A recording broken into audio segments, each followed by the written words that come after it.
Fleming from upswingu.com, and we're here today with Eric Dowsett. He is a very fascinating person that I have known for almost 20 years now. So I'm going to talk a little bit about how I met him and our story. But first, I'm going to tell you a little bit about him. Eric has been sharing energy clearing work, changing the way we view ourselves and our relationship to the environment around us for over 27 years.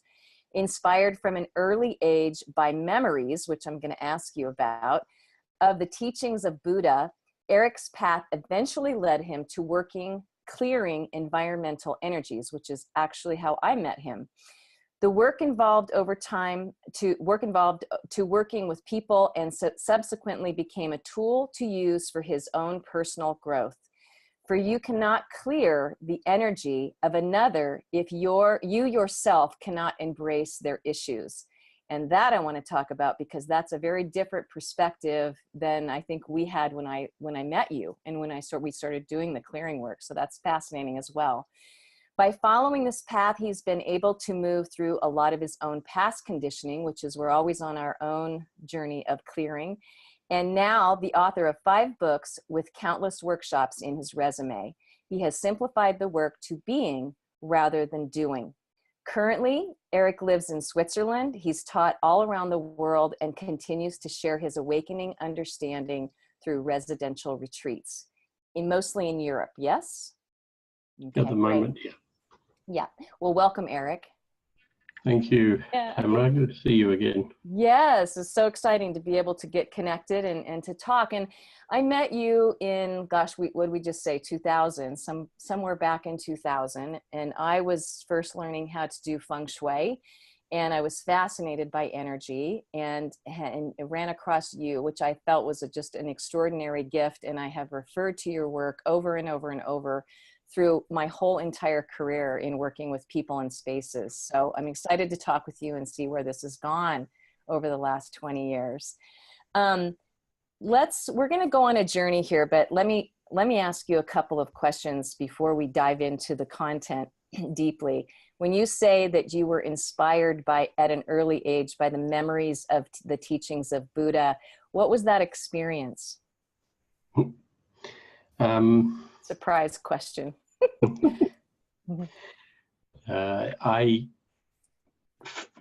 school, we had a rather sort of limited religious instructor who claimed to be teaching us about religion, and I asked if that were the case, why wasn't he teaching us about Buddhism as well? And they just yeah. And I don't know where that came from. That didn't come from my past, not in this physical form anyway.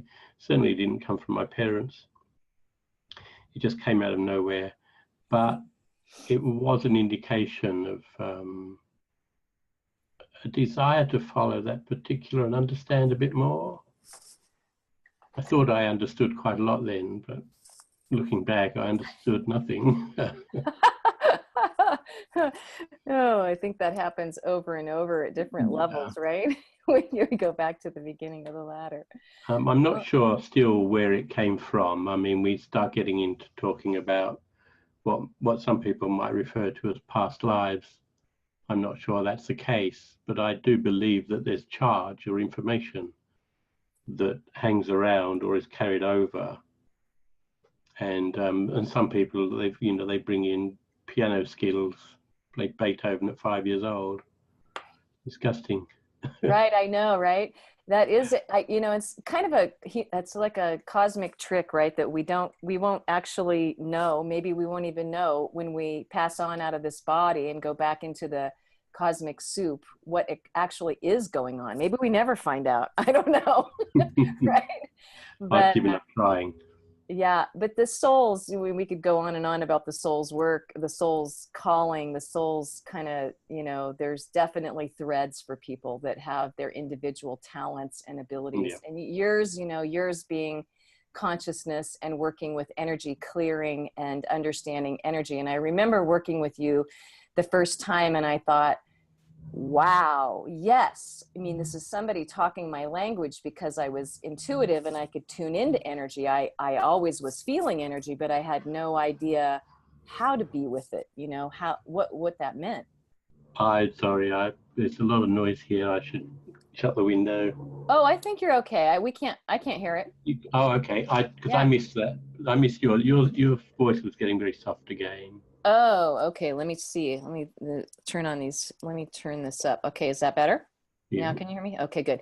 So my question was that when I started working with you, it was a really big relief. And the reason that I've used your work, I mean, I still carry my pendulum and I still use my dowsing rods every now and then. And I get into conversations with people about, you know, energy and ley lines. And there's some new stuff going on here in Montana that's kind of fascinating. So I'm always referring to you. You've stuck with me my whole career in learning how to work with, whether it's just talk clearing, or it's energy clearing of some kind, and healing. Really, I would call it healing, even though we're not doing anything, but we're alchemizing the energy. So we'll talk about that as we go through, because there are 3 areas that I want to focus on. But before we get into that, I want to ask you this piece in your bio, which says that you cannot clear the energy of another if you yourself cannot embrace their issues. I'd love you to expand upon that. Okay. Perhaps an example might be best to start with. We had a workshop many years ago in Ireland where a couple came along, 3-day program.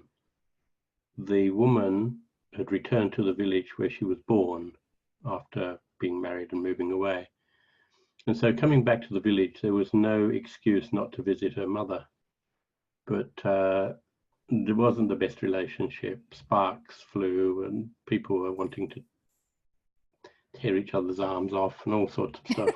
Okay. And she had 2 days of the practice. She was to go and see her mother on the Saturday night. We'd done Friday, Saturday of understanding the basics and some practice of clearing. And she came back in on the Sunday with this huge smile. She'd spent an hour and a half with her mother, no trauma, no drama whatsoever. And she was able to have a really good conversation. The husband sat there all night with his mouth open, looking at these 2 women. He just couldn't believe it, that they were getting on so well.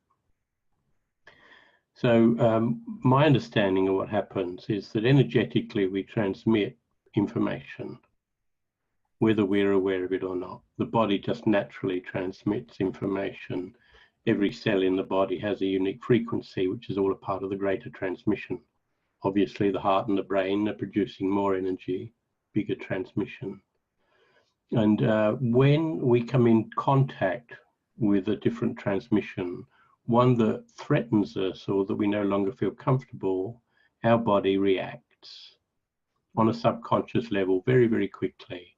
And I believe the brain produces various amino acids that flood through the body, that we associate them with stress, drama, whatever. So normally when these 2 women met, mother-daughter basically have got the same stuff, which is why they trigger each other off so easily.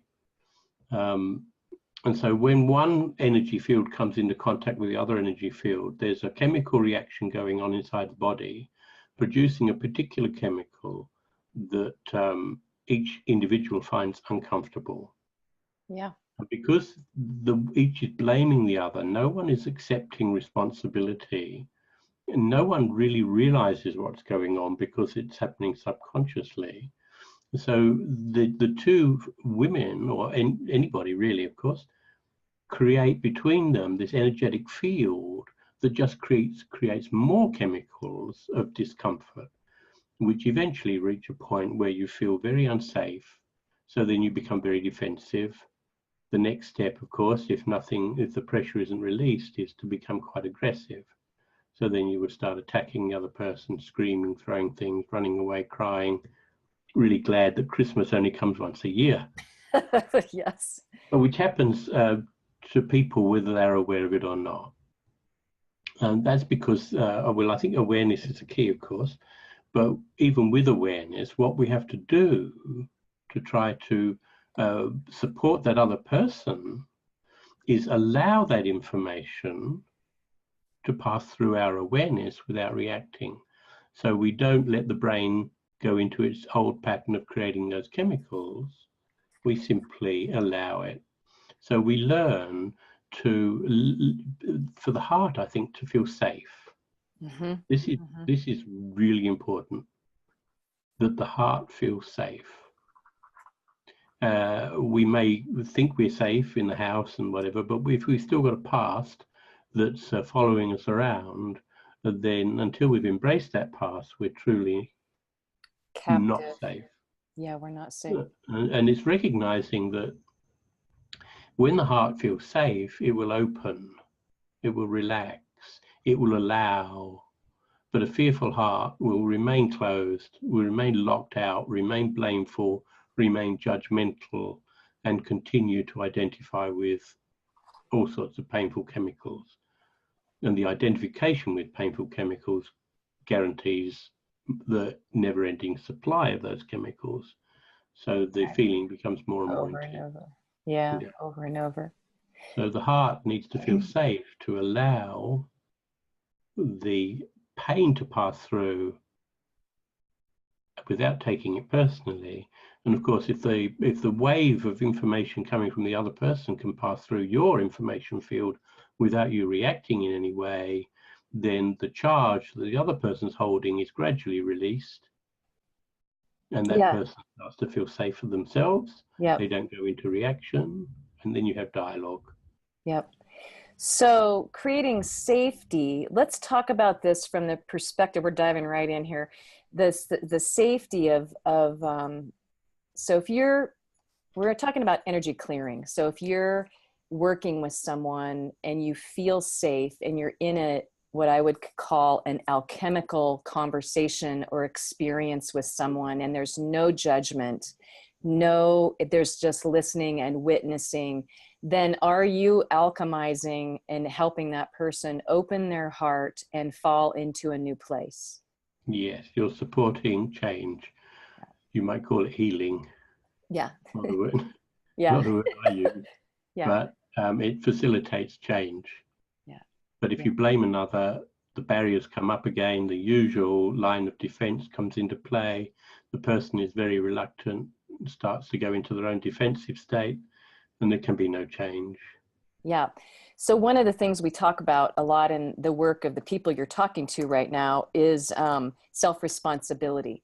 So we are talking about self-responsibility in terms of everything in your reality is your creation. And that if you actually take responsibility for what you're creating and you lean into it in a way that you start to alchemize it or change it or heal it or release it or let it go, then you're literally your own evolutionary machine. You're literally allowing yourself to heal yourself. So when we come back to this question of you cannot clear the energy of another in you, if you can't embrace the issues, what you're saying is that if you can't open your heart, and if you can't not have blame, not have these things, then you cannot heal another person. You can't help another person heal because you can't, right? Yeah, that's simplistic, but yeah, because there's such a range of feelings and everyone's got their own unique abilities in compassion. They may not be fully compassionate, they may only have a little area, but in that little area they can help heal. Yeah, gotcha. Without knowing. Yes. Okay. So you had talked, so 20 years is a long time, and I know I've changed dramatically in that period of time. So I'm really curious about your journey over the last 20 years and kind of what you thought then and what you believe now. And we're going to lead into talking about the difference between doing and being. Mm-hmm. Have at it. It's interesting because on one level, nothing has changed. I actually heard an interview I did in Holland 20 years ago. Oh. And I thought, nothing's changed. I still say the same stuff. Right. I know what you're saying. Yeah, what has changed that I have noticed is me much more. I mean, we all come from traumatic childhood. You know, I don't care what anybody says. It's impossible to escape childhood in the 20th century without some trauma that we carry. And whether we're conscious of carrying it or whether it's a carryover, the Buddhist teachings, whatever, or whether it's our parents' charge that we're releasing on their behalf, really doesn't matter. But we all carry stuff. I haven't met anyone who doesn't carry stuff. Right. I don't care what they say. And so if we're carrying stuff, for a lot of us, that remains in the background. It's subconscious, what Jung calls the shadow. We're not aware of it. It's just there. And it drives, it motivates every day of our lives. It very often it creates the partner we sort of end up with, the job we end up with, even the color car we end up with. This is all a product of our conditioned past on a subconscious level. And if it's subconscious, it means we don't know about it. If we don't know about it, we can't do anything about it. We can't change. We continue to react. And we continue then to go into defense and denial and all the usual games that we've learned as a kid to survive, which we really should have gotten over. But so we carry this stuff with us without realizing it. And of course, that's an expectation of life that we have. And while we continue to have that expectation, life will continue to unfold the same way. Right. So we're continually faced with the old challenges and we're continually denying them. We don't know they exist. We blame the other person. We run away and hide, but nothing changes. I worked with a young man in Melbourne many years ago, and he told me he saw people fighting everywhere he went. Everywhere. It was a very interesting reality he lived in. I said, I don't see people fighting. Oh. But he said, you must. Right. He said, you must, they're everywhere. Yeah. But you see, they're everywhere in his reality. He must have had a very violent upbringing, or he carried in a lot of violent charge. So he was wearing violent sunglasses, if you like. So he saw violence everywhere. Yep. Not all of us do that, of course, fortunately. So a lot do, but not everybody. But we all see what we expect to see. We've been created. We are creatures of habit. And not only do we see what we expect to see, but we become addicted to the chemicals of those particular emotions. And we don't even know we're doing it. So, you know, my journey, there have been several stages of sort of minor realizations, of course, awakenings. You can't follow this journey without changing. And this comes back to the need to change the self in order to be available for others. You can't follow this path without changing if you're being true to the path. If you're just being lost in the head, it won't make any difference. You'll continue to be lost in the head, thinking you're in control, but one day you're not in control yet. Yeah. And so I've noticed at different stages on this journey the subtle shifts in my awareness in how I would respond or react to people around me. And with that subtle awareness, you feel safer with emotions, you let go more and more. But if you don't let go, you're just a part of the problem. You know, I flew in and out of the States frequently, and nowhere in the world creeps me out quite as much as going through immigration in the States. Oh. Very anxious place to be. No other country that I've been in creates that within me, and I've been in lots of countries. Interesting. And so you feel anxiety, and while you identify with anxiety, your body's producing chemicals which change the transmission, the energy transmission. And then you're affecting everybody around you. And then everybody's doing it, and then you have a big problem. Exactly. And can you imagine what that is like now with all this? Wow. Yeah. I mean, there is a video on YouTube that I made, Weapons of Mass Hallucination. I'm going to look that up. Okay. I'll write that down. Yeah. But, you know, when you've embraced anxiety, when you're no longer triggered, when you no longer identify with anxiety, you still notice it, but you don't give it energy, which means the feeling arises, and it can be anxiety, it can be insecurity, it can be frustration, it can be whatever, doesn't matter. When you've worked with it and you've understood it for what it really is, basically just a chemical reaction in the brain, that you don't give it energy anymore, you become a part of the solution, not the problem.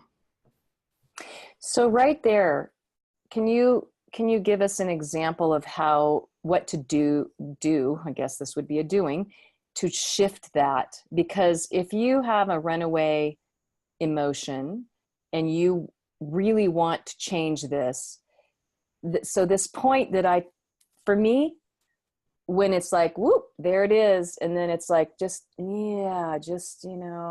not real, is what I say to myself. That's not real. And then I just kind of flatten it out. That's the way I describe it. How would you describe it? Well, similar in lots of ways, I guess. That is a stage on the journey. That is a stage where there's still reaction going on in the body. So there's still some judgment or identification with a particular phenomena. So then we're still involved in the doing process. There's still something to do. Because of the way I've been working, training myself and others over the years, what we do, we deliberately put ourselves in a situation, whether it's physical, environmental, or with another person, which triggers off a reaction. But because before we put ourselves into that situation, we were feeling okay, relaxed, calm, peaceful, whatever. It works very well with the environment, because the environment is just there. It's not out to get you. It's just doing what it does.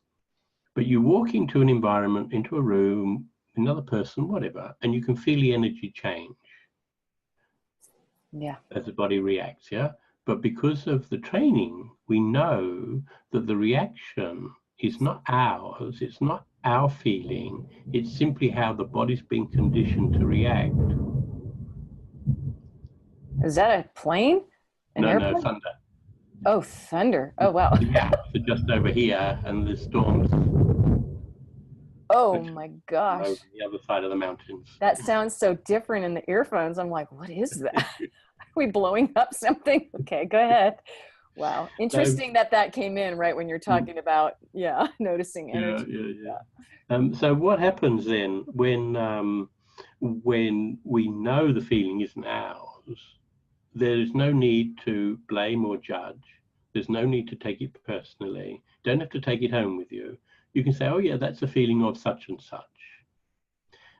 In the practice, we work with all phenomena. We don't dive straight in and work with the heavy stuff.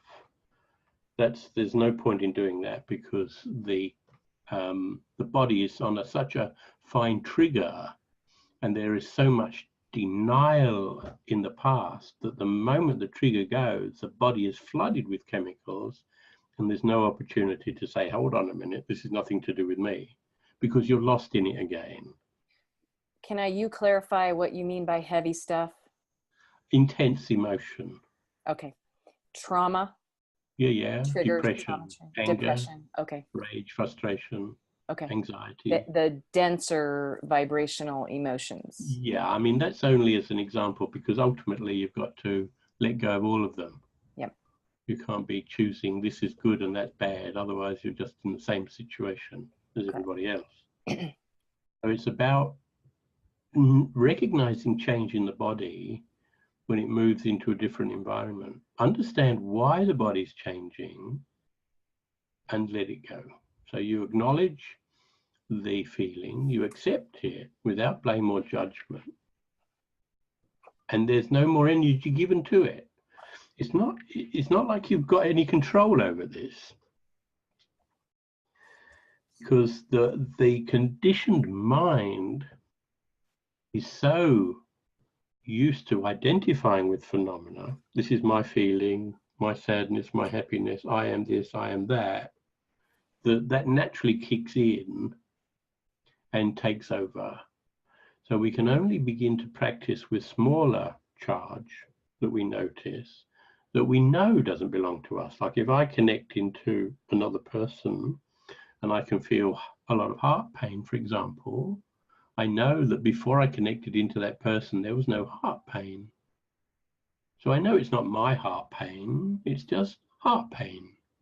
And because it's not mine, I don't have to chase it. I don't have to try and understand it. I don't give it energy. I don't run around looking for a doctor or medication or whatever. I just know it's not mine. And then it passes because it's not being fed. So now let me see if I can recall this. So in your previous work, you used to say to ask, is this mine or someone else's? Do you remember that? Is that you? No. So how do you identify I'm speaking now to empaths because there are a lot of us out here, right? Highly sensitive people, and they feel an emotion. How do they discern whether it's theirs or not? Very simply, nothing is theirs. Nothing belongs to them. They might associate with phenomena because of out of habit or conditioning that many years ago trauma happened and they weren't able to discern the difference, so they identify with trauma.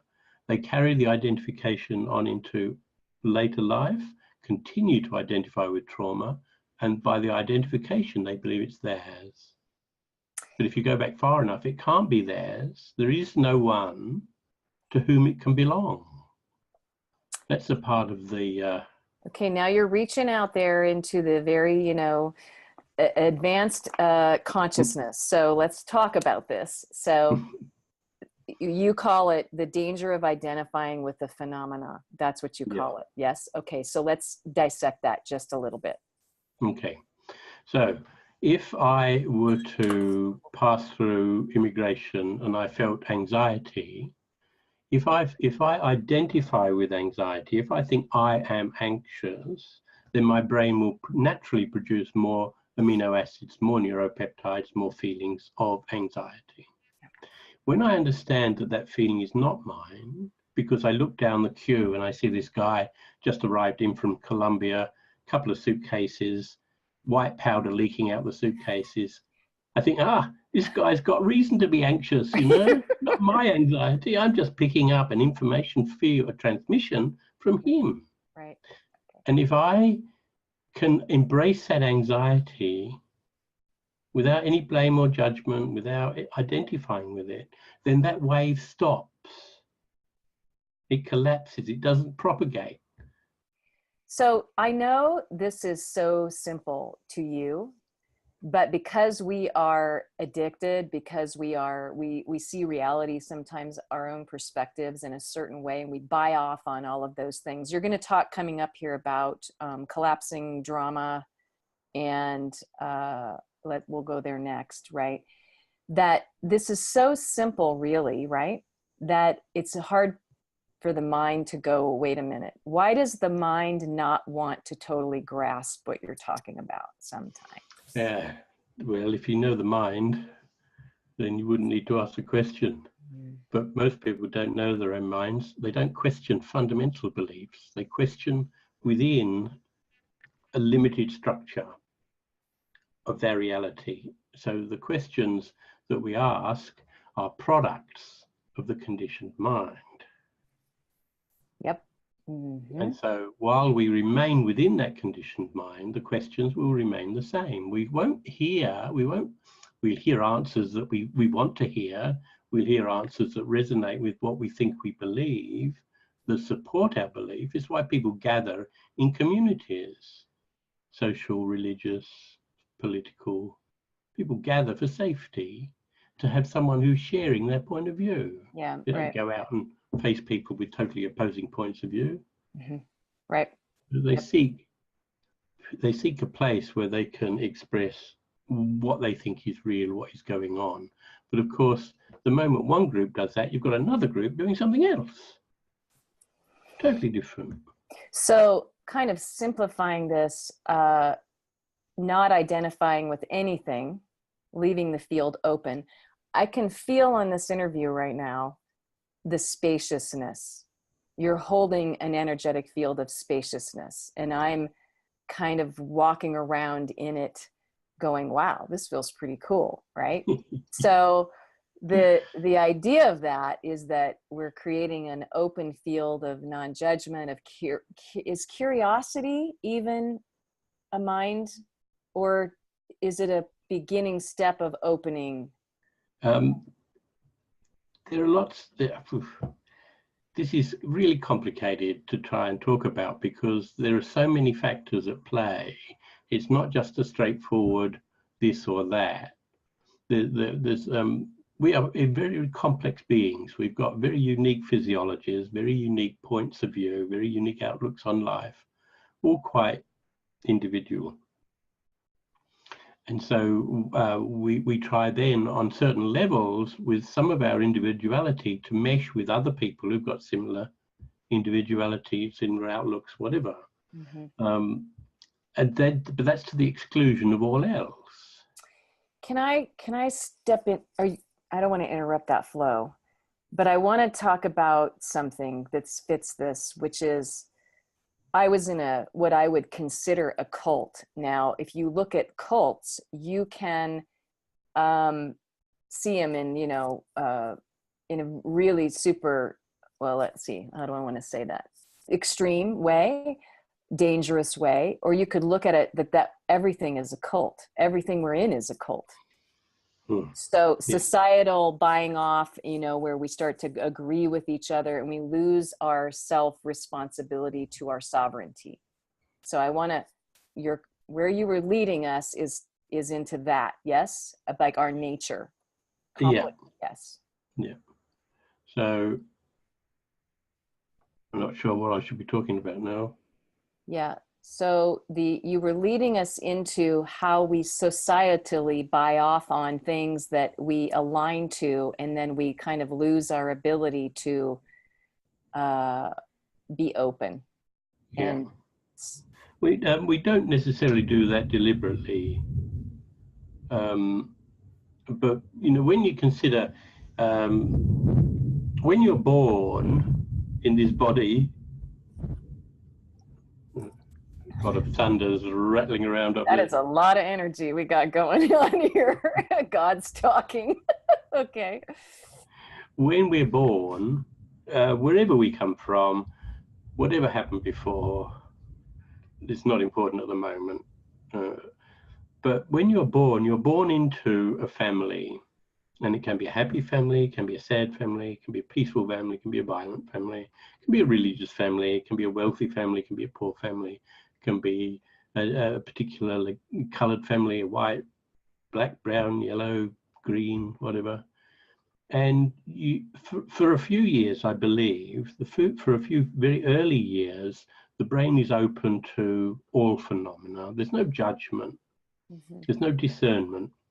There's reaction to pain and sadness and hunger and whatever, but there's no judgment around those things. And I think that's where the body, the spirit is still coming fully into the body. There's still a part of it that's not quite sort of down to earth yet. And gradually, as in that environment, we're continually brought up in, this is yours, this is mine, we do this, we do that, we think this is good, we think that's bad. So there's a huge amount of information that we're being programmed with on very subtle levels. Mostly the stuff that we're taught by our parents is nonsense, but our parents never questioned that nonsense when they were taught it. Mm-hmm. No one really questions fundamental humanity. They question within their little model, within their little comfort zone, but they don't actually form fundamental questions about what the hell's going on. Yeah, so right. They accept it. Yeah. Because everybody around you does. You have to accept it. Otherwise, you'll be an outcast, a pariah. You'd be tossed out as a baby into the pit. Whatever. Yeah. Because you don't fit. So you have to fit. You learn to fit, and you learn to fit from a very early age. But learning to fit is a necessary part of the journey, because I think as a species we need to feel safe and we need to have community. But the problem is that some communities think that they're right and the others are wrong. Right. Now, and so then, of course, you've immediately got conflict. So now we don't like them because they live on the opposite side of the street, or they talk a strange language, or they go to a different church, or they've got more money or less money, whatever. I mean, sorts of reasons that we come up with. And so we tend to isolate ourselves as a part of the learning process. The fact that we don't wake up from that process is the problem. I think it's trying to recover some sense of who we are, truly, the truer nature of mind, not the conditioned nature of mind, which is why people would question what I'm talking about. Because if you're coming from a very limited perspective, which most people do, whether you think you're open-minded or not, you're still coming from a very strongly conditioned past, which you identify with, and then you're stuck.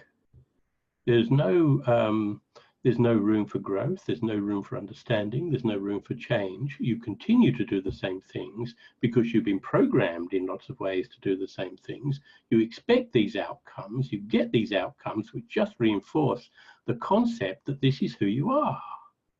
And while you continue to give energy to that, you will remain who you believe yourself to be. But it's only who you believe yourself to be. It's not who you are. Right. I love this. Keep talking.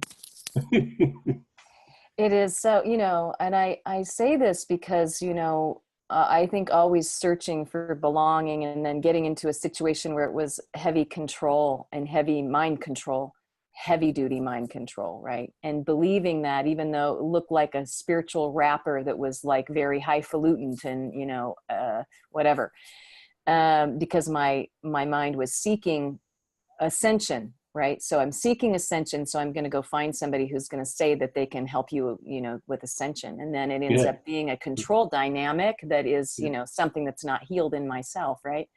So, but coming out of that, falling out of the tree, literally on the ground with, okay, who am I without that belief system, is what threw me into the dark night of the soul. And I lost my rudder. And I would say, and I've never said this to anyone, but I would say that I had a nervous breakdown, a nervous meltdown in my reality, because my reality broke down and it didn't exist anymore. So it created, on the positive side, it created an opening that if I grabbed it and didn't make it wrong, which I did make it wrong early in the process of coming out of it, if I kept opening it to I'm just going to jump to my sovereignty, to my sovereignty, to openness, then I gave myself the opportunity to literally open the field and to eventually let go of what was in the past and how I got there. The blame, the judgment, the hurt, the shock, all the things that I went through. And so that's a process that I am probably very much still in, but have come out the other side into. You could not get me to sign up for another teacher who takes my power. You would have to handcuff me and tie me to a chair. There's no way, because I see it now, and I see it. So I think that the journey out of what we're talking about, which is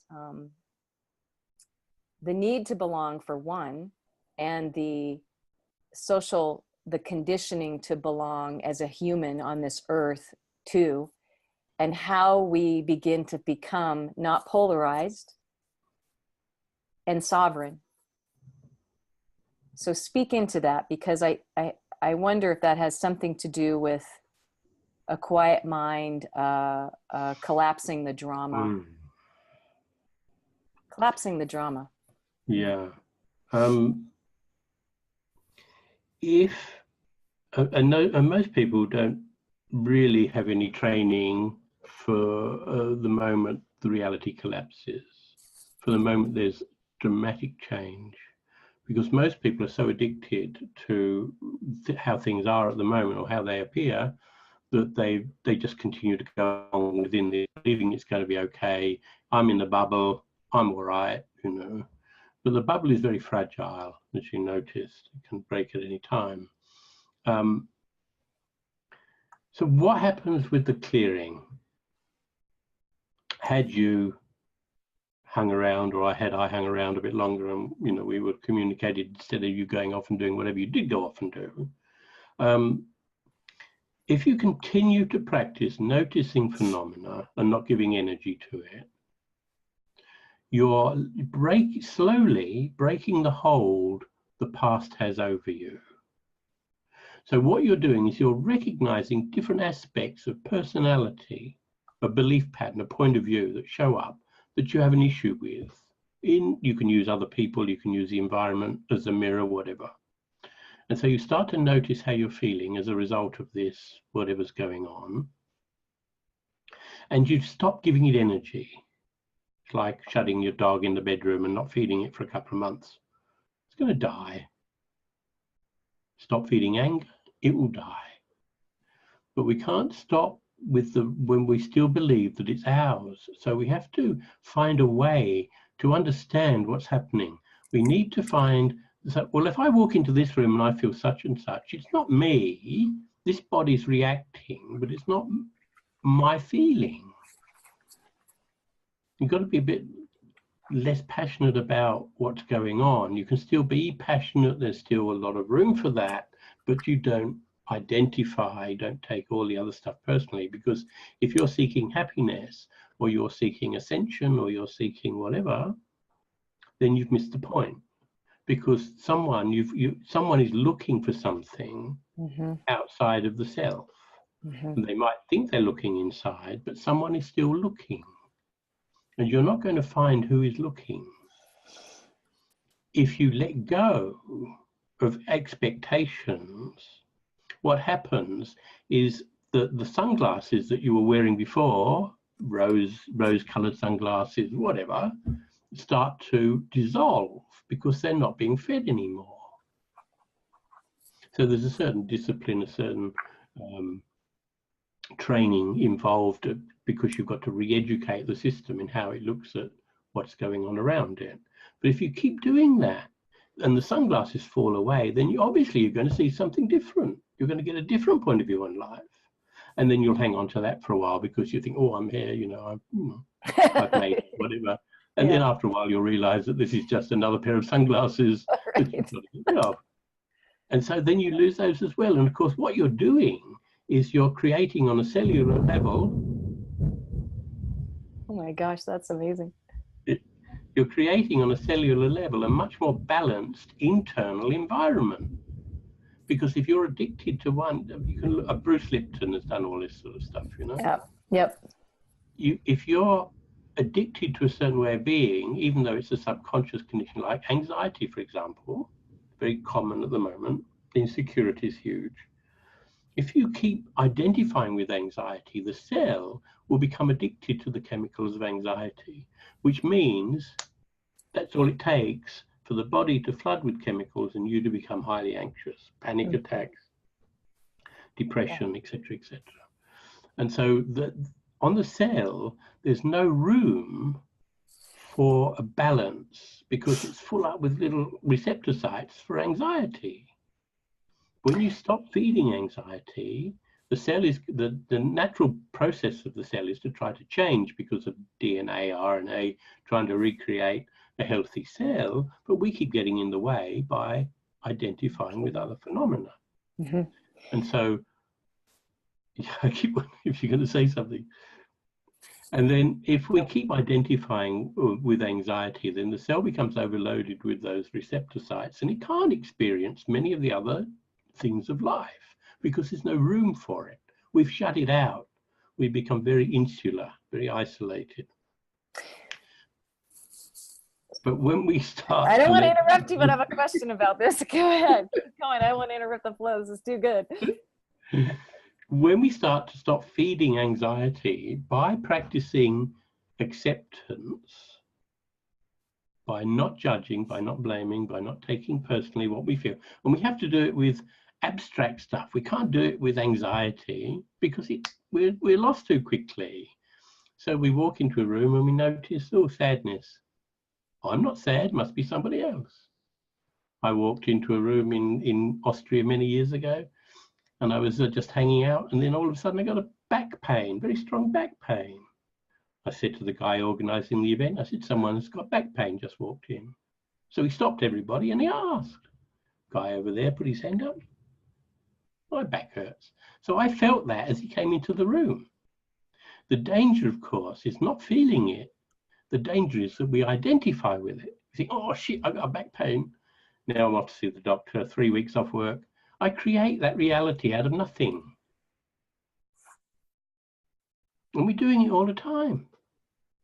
So my question is, insert here, this whole thing, if I wake up in the middle of the night with anxiety and a racing heart, how did I create that identification in my sleep? The subconscious, when you sleep, your brainwave state changes. Yes. I'm not quite sure the correct name for it, but the brainwave state changes, and as you relax, it continues to change. So you start to read information not protected by the busy mind. And so when you're relaxed, if there's charge that's been not released, if there is anxiety that you haven't faced, if there's fear and whatever you haven't dealt with, it's going to show up. Because what happens, use this as an example, when you fall asleep, doesn't matter whether you go down or up, it's just, just to try and describe. When you relax, there's a band of information that we need to pass through to be completely at peace. This is our shadow. In Jung's terms, I don't believe it's our shadow. I think it's the shadow, but that's another topic for another day. So when you relax, you have to pass through this. And this has got all of your dark and murky past, all of your unfinished business and all of your nightmares, And if you get stuck in here by a trigger that wakes you up, you're waking up full-blown anxiety. It's not your anxiety, but your body is registering anxiety because it hasn't yet learned to navigate, successfully through here. So I believe that's what happens when you wake up freaking out, that you woke up in here. Okay? Yeah. And the more you can consciously work with this, the more likely it's going to be like that. Okay, so let's say that's happening. Then consciously working with it is facing the shadow, clearing the shadow of what's bringing up the anxiety in the conscious day, day. Okay, so there's a million ways to go about doing that work. Is there a way that you recommend going about that work for our listeners? Well, yeah, I mean, I can I can send you a link to a video on the website, half-an-hour video. It's a training exercise that is something people can do for themselves at home anytime they think about it. It's basically looking at pictures, photographs, words, people that trigger off old stuff while you're at home safe. Nice. Okay. You notice the shift in the body, then you put the photograph or the word or whatever away again and walk away. Leave the feeling in the folder. Make yourself a cup of tea, cup of coffee, go for a walk. Go out and look at the birds, the trees, whatever. But you need to break the cycle of identifying with phenomena. So you only look at it for a moment until the feeling starts to arise, put it away, walk away. And you keep doing that as many times as in the day as you remember to do it, or as you're able, and the same for the next day. And if you keep doing that, then you're going to change the way the body in the environment. Wait a minute. Change that enough. Eric, we had a glitch in the video. So if you do that enough, you're going to say that again because the video froze. Okay. If you do that enough, if you practice enough with small information with little pieces of information just here and there now and again, your body will re-educate how it deals with all stuff. So then it's going, once you've got into that pattern, it's going to be a lot easier for you to acknowledge more intense feelings before they are overwhelming. And the moment you acknowledge it, the moment you become aware of it, that's your moment of choice. Have you been practicing enough to be able to walk away, or do you need to practice for another month? You know, it's not important one way or the other. There's no good or bad here, no right or wrong. If we keep judging ourselves for failing, it's because the conditioned mind has been told that it's not good enough. It's going to keep failing. It's nothing to do with who we are. Mm-hmm. So Okay. that I would suggest as a bad internet connection. Yep. We're having a little bit of a glitch here, a little slowdown. So that is so incredibly helpful, what you just said. There is a practice that we talk about in my work that I was taught by a Sufi healer in Seattle, actually, called sacred holding. And it's bringing up the emotion and then letting it subside, but sitting with it, you know, and Sufi practice. And I use that a lot, but I like this because it's kind of dealing a little bit more with the mind, because you're saying, I am going to disconnect my identification with this thing, right? That's what you're basically in the process. I'm going to practice my non-attachment. Yeah. But what happens, of course, when you're practicing that and the cell starts to change, it becomes much more fluid, much more dynamic, flexible. So you can dance with a lot more information than you can if you're stuck in one particular channel. But of course, what happens then is the eyes open, the mind opens, you start to receive a lot more information that's always been there, but you just haven't received it because you blocked it out. It's not new information, it's been there forever. But you haven't. Imagine a radio, plug the radio in, you turn it on, tune it in, pick up a station, sports, music, whatever. The human body's the same. The human body's picking up information. It's what it's designed to do. This biosuit that we wear is picking up information, interpreting information by either images, sound, or feelings, chemicals, which we then judge as a feeling. We say this chemical is emotion of anger. Then we identify with it, I am angry. More chemicals, more anger, and away we go. But we can't see beyond that because the mind is now so locked into a certain way of being that it precludes a lot of other information. But if we start the practice of noticing and accepting, then gradually the charge falls away. Yeah. When the charge falls away, there's a lot more peace. Yep. And we're nearly into polarization, yeah? And so when there's peace, there's all sorts of things can show up. A different reality shows up. So for you, what I was getting around to before you had your dark night of the soul experience, had you been training more and more in this way of being, I don't know how much you practiced, I really cannot say, but if you trained yourself, then there would have been no dark night of the soul because it wouldn't show up, because it's no longer a part of who you are. Mm-hmm. Yes, absolutely. So, and this is the key, because this is the key to changing the world we live in. We can't change it by revolution. We can't change it by violence. We can't change it by imposing our values on another. But we can change it by collapsing the chaos. And we can only do that, here we go, by the degree we've embraced chaos in here, the fearless heart. How can the fearless heart take it without blaming, without resistance, without judgment, without collapsing in a mess? And that happens naturally. It's not something we go looking for. It's not something we want to do. or we don't want to do. It will just naturally unfold as we learn to accept more and more without blame or judgment.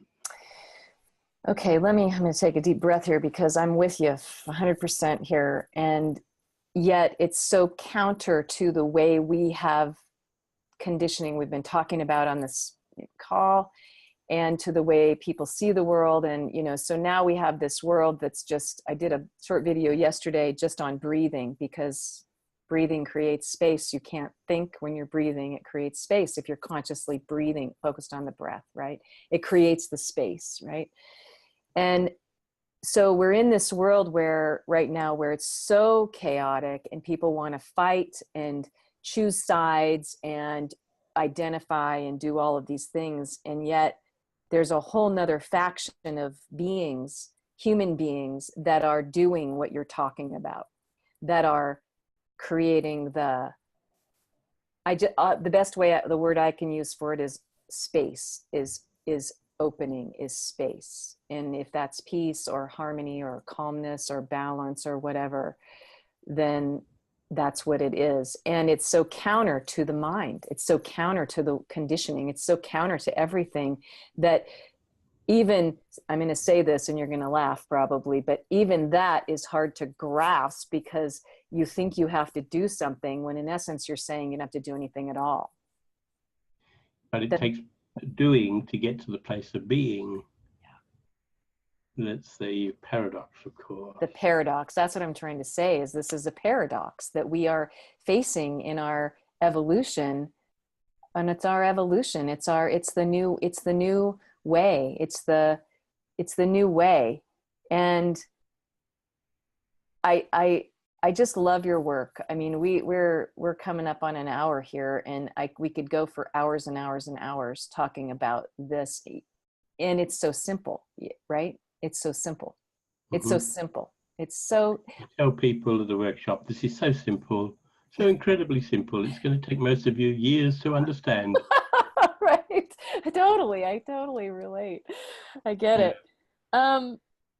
Is there anything in this conversation that you feel like you need to say that you haven't said, that's like a key piece for this part of, because we're going to do this again, because I think there's so much to say, and I just want people to know you. So what else is no, look, I could probably come up with a dozen things and then we'd start again, and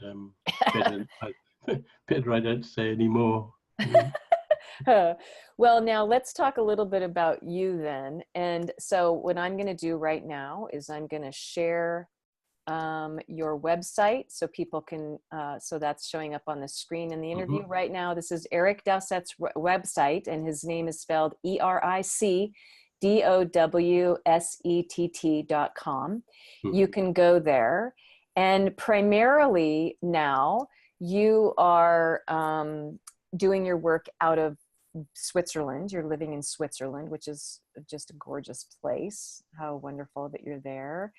And if people want to access you, can you talk about that? And then I'd like you to talk about your book, the latest book of your 5, which is Collapsing the Wave. So there you go. Okay. Yeah, you put up well, I can send you the link and you can share to the video. But if you put up the website again and you type in the search box, Trauma Without Tears. Okay. And then scroll down partway through this page, it says continue reading. Click on that. There you go. Yep. No, the search box up the top. Oh, got it. Okay. Trauma Without Tears. Okay. Yep. We'll just do that right here. Okay. Yep. And yes. And then continue reading underneath a little piece of writing headed by Trauma Without Tears. Yeah. Okay. And there comes up the video. Just scroll down a little bit. That's it. Okay. So that is how you can help yourself. Follow that. Okay. And once you've seen it once, you won't need to see it again. You know, I mean, it's free. It's a streaming video. just an exercise to help people help themselves. So there's that. Okay. If people want to connect, then there's the web shop, of course. I don't know if on the bottom of that page you can find a web shop, or you just have to type in clearing web shop up the top. Okay. Well, look, you've got workshops, books, and meditations down the bottom. I think if you click on any of those, you should go, yeah, there you are. Yep. So there's a whole bunch of stuff there, workshops, books, consultations. I do a lot of Skype work now because it's easy and it works, you know. So sessions on Skype with people.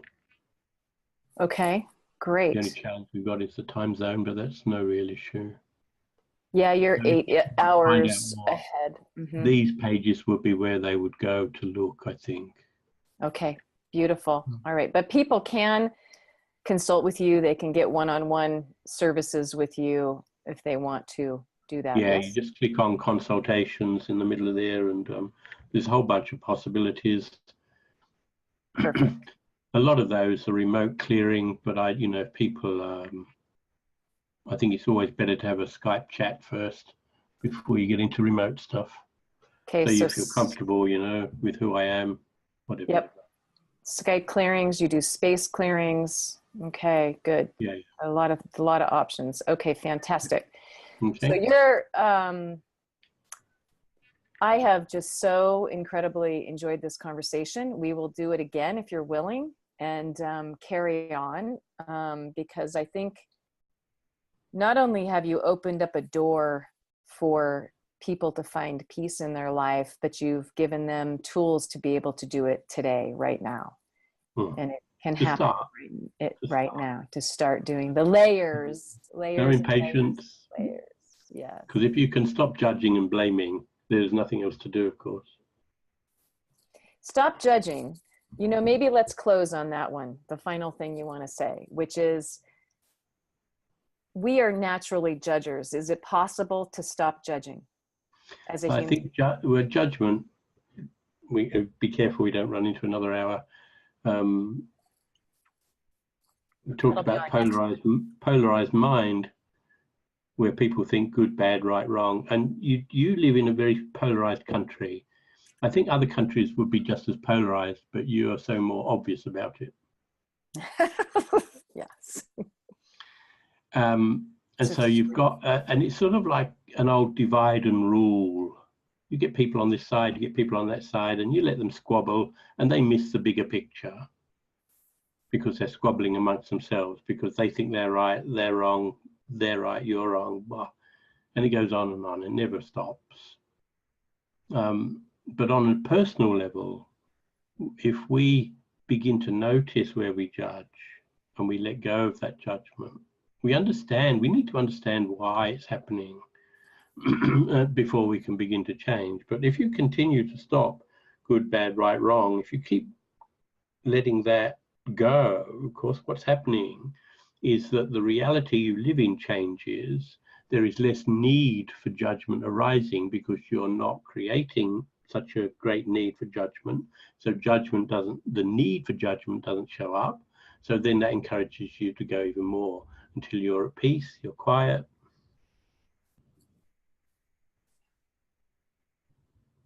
And that's it.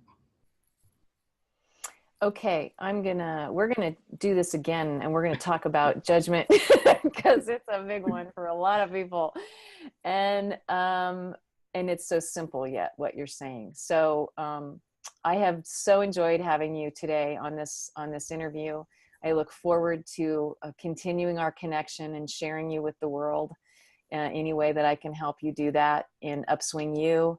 And because my brain is going a million miles a minute with ways that we can do that. And because, when I met you 20 years ago, I was enamored with the idea of, because you were talking about these things then, right? But, again, you go through levels of your own evolution and you understand it on a different level and a different level and a different level and I understand you more now than I did before. Thank goodness. That means I've grown some, and I'm still working on it. So, yeah. I understand me a bit more as well. This is the human journey. So thank you for being with us today, and we'll look forward to more. Delightful. Thanks a lot, Tamra. Great catching up again. Yeah. Look forward to the next time. Me too. Bye for now. Okay.